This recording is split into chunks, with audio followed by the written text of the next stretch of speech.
Okay, another praying morning sa ating lahat because I am going to share something praying sa inyo at gawin nyo lang, mag-relax po kayo habang ako'y nagkakape at kumakain po dito. Okay? So let's start. Okay. Narinig na po ba ninyo yung kasabihan na put God first, tapos family second, tapos pangatlo, sarili, mga ganyan. Nilagyan nila ng baitang o nilagyan nila ng ladder, no? Ang Diyos. Isinama nila sa listahan ng Diyos. Put God first. Number 1 daw ang Panginoon. Pangalawa, pamilya mo, sarili mo. Tapos, pag-aaral mo, trabaho mo, at yung ibang priorities mo sa buhay. Ang hindi po nila alam, na nakaka-insulto po sa Diyos yung isasama mo siya sa iyong list. Diba? Kaya yung sasabihin nila, Jesus, you're my number 1. Tapos iba number 2. No. Ang totoo po, Jesus is not our number 1. Alam niyo po kung ano? Jesus is our life. Okay? At tandaan niyo po, tayo po mga human beings, no? Tayo po ay spiritual po tayo na nakatira po sa human body. Maliwanag po yan dahil una, create tayo ng Panginoon at nagkaroon tayo ng buhay ng Kanya tayong hingahan. Ganon. Hiningahan po niya tayo, kaya tayo ay nagkaroon ng buhay. Therefore, we are spirit living in a body. Kaya, makinig po mabuti, praying po ito.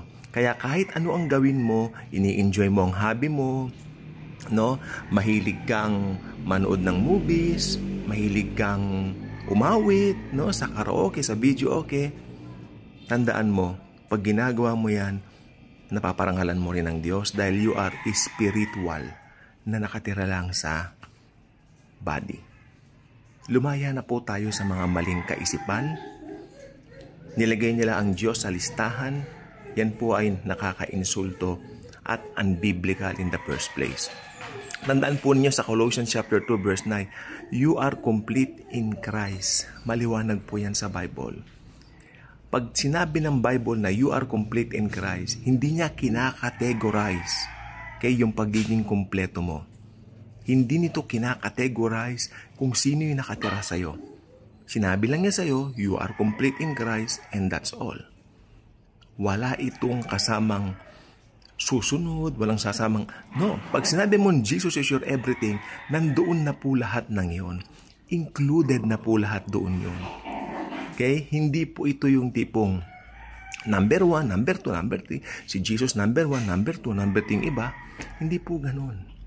Kaya maraming nakukondem na mga Kristiyano, ganon din po kami dati, na kapag medyo gumagawa ka na ng mga secular things, parang ikaw ay, especially dati, kinondem ako dito sa social media dati.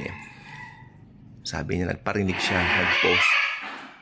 Mahilig daw ako sa secular music. Kasi kumakanta ako ng mga pop songs, mga ganyan. Pero don't get me wrong ha, may mga kanta talaga na hindi nakaka-glorify sa Lord.